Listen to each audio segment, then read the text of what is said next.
52 ভাষা আন্দোলন থেকে ৭১-এর মহান মুক্তিযুদ্ধ, এরপর ৯০-এর স্বৈরাচার বিরোধী আন্দোলন সহ বাংলাদেশের নানা বাঁকবদলে গৌরবোজ্জ্বল ভূমিকা রেখেছেন ডাকসুর নেতৃত্ব। জুলাই গণঅভ্যুত্থানে আওয়ামী লীগ সরকারের পতনের পর এবার নতুন এক রাজনৈতিক প্রেক্ষাপটে অনুষ্ঠিত হচ্ছে ডাকসু নির্বাচন। ডাকসুর সাবেক ডাক সাইডে নেতারা এই নির্বাচনী দেখছেন নানা হিসেব, নানা সমীকরণ। তাদের মতে জুলাই পরবর্তী বাংলাদেশে ডাকসু নির্বাচন এবার ভিন্ন মাত্রার।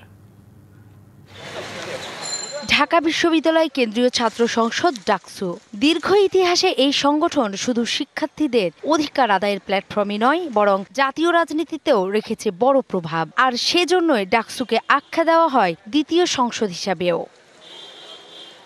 ১৯৫২-এর ভাষা আন্দোলন থেকে শুরু করে ১৯৭১-এর মুক্তিযুদ্ধ থেকে স্বৈরাচার বিরোধী আন্দোলন, প্রতিটি ঐতিহাসিক অধ্যায়ে ডাকসুর নেতারা ছিলেন সামনের কাতারে। তবে সময়ের সঙ্গে সঙ্গে এই ঐতিহ্য ম্লান হয়ে যায়। একসময় ডাকসু হয়ে ওঠে মূলত বড় রাজনৈতিক দলের ছাত্র সংগঠনের নিয়ন্ত্রণের জায়গা।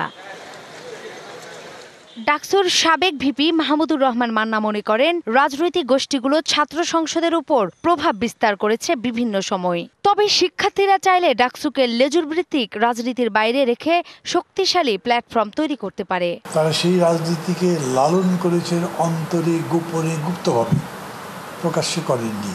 এখনও সেটাকে প্রকাশ্যে আনতে পারছেন না। অতএব তারা রাজনীতির ছত্রছায়ায় কিছু করতে চান না, এগুলোকে গোপন রাখতে চান। ওদের হলগুলোতে কোনো ছাত্র সংগঠনের নামে প্যানেল দেওয়া যাবে না।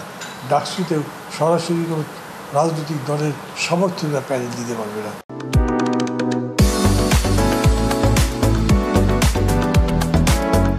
সাবেক এজিএস মনে করেন, এতদিন দখলদারিত্বের মাধ্যমে একটা রুগ্ন রাজনীতির অনুষঙ্গ হিসাবে কাজ করছে শিক্ষা প্রতিষ্ঠানগুলো। সেই অবস্থার উত্তরণ ঘটাতে পারে ডাকসু সহ ছাত্র সংসদগুলোর নির্বাচন। যারা ছাত্র রাজনীতি থেকে ফলাফল হিসেবে তারা ক্ষমতাসীন হয়েছেন, সেই সমস্ত সরকারের আমলে সবচেয়ে বেশি তারা তাদের প্রতিদ্বন্দ্বীর জন্য বেরিয়ে না আসে।